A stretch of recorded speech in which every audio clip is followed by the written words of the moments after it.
रूही अब करने वाली है सुकून का पर्दाफाश।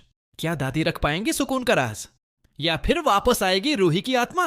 देखते हैं आज के एपिसोड में कि दादी आखिर क्या कदम उठाती हैं।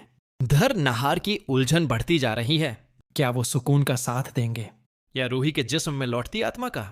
इसी लम्हे घर के दरवाजे पर दस्तक होती है और एंट्री होती है घाटू श्याम बाबा की। जैसे ही बाबा घर के अंदर दाखिल होते हैं, पूरा माहौल एक अजीब सी गहरी खामोशी में डूब जाता है। बाबा अपनी आंखें बंद करते हैं, मिंटर पढ़ना शुरू करते हैं और उनके अल्फाज का असर लम्हा बेलम्हा बढ़ने लगता है। रूही के जिस्म से जैसे ही आग के शाले उठने लगते हैं, पूरा घर दहल उठता है। रूही तड़प कर पुकारती है, नहार जी देखिए मुझे क्या हो रहा है।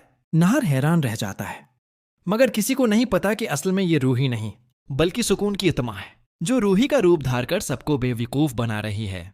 दादी सब जानते हुए भी खामोश हैं। वो जानती हैं कि रूही के जिस्म में सुकून की आत्मा बसी हुई है, लेकिन नहार अब तक इस हकीकत से अनजान है। बाबा जैसे ही दूसरा मंत्र पढ़ते हैं, रूही का जिस्म पूरी तरह से जलने लगता है। वो चीखती है, बाबा मेरा यकीन कीजिए, मैं उस घर की बहू रूही हूं। बाबा सुख्त लहजे में कहते हैं, अगर तू वाकई रूही है तो फिर आत्मा की शक्ल में यहां कैसे आई? इसी लम्हे रूही की आवाज भरा जाती है, बाबा जब दादी ने मुझ पर जानलेवा हमला किया, मैं अस्पताल में थी, तब सुकून की आत्मा ने मुझ पर कब्जा कर लिया। मेरा जिस्म तो यहां था मगर मेरी रूह कैद हो गई थी। ये सुनते ही बाबा चौंक जाते हैं। उन्हें यकीन होने लगता है कि यह सच है। बाबा अपने मंत्रों का असर दोबारा बढ़ाते हैं और जैसे ही वो आखिरी मंत्र पढ़ते हैं, सुकून की असलियत सबके सामने आने लगती है। रूही का चेहरा बदलने लगता है और सबकी आंखों के सामने सुकून का चेहरा अभर आता है। घर वाले शाक में आ जाते हैं। अब सबको यकीन हो जाता है ये रूही नहीं सुकून है।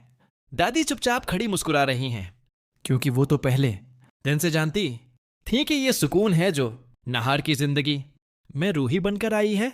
बाबा के मंत्र मुकम्मल होते ही सुकून की एतमा चीखती है और एक तेज धुएं के साथ वापस पेंटिंग में समा जाती है। रूही की आवाज अब हकीकी लहजे में सुनाई देती है, नहार जी मेरी रूह वापस मेरे जिस्म में आ चुकी है, मगर अब एक काम बाकी है।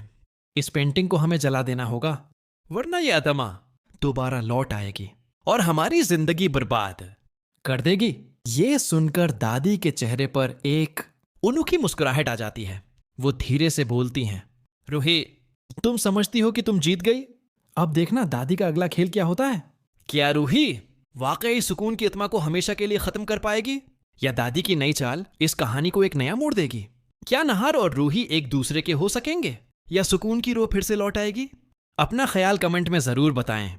अगर आप भी चाहते हैं कि नहार और रूही एक बार फिर मिल जाएं, तो कमेंट में जरूर लिखें, I love Nahar and Ruhi.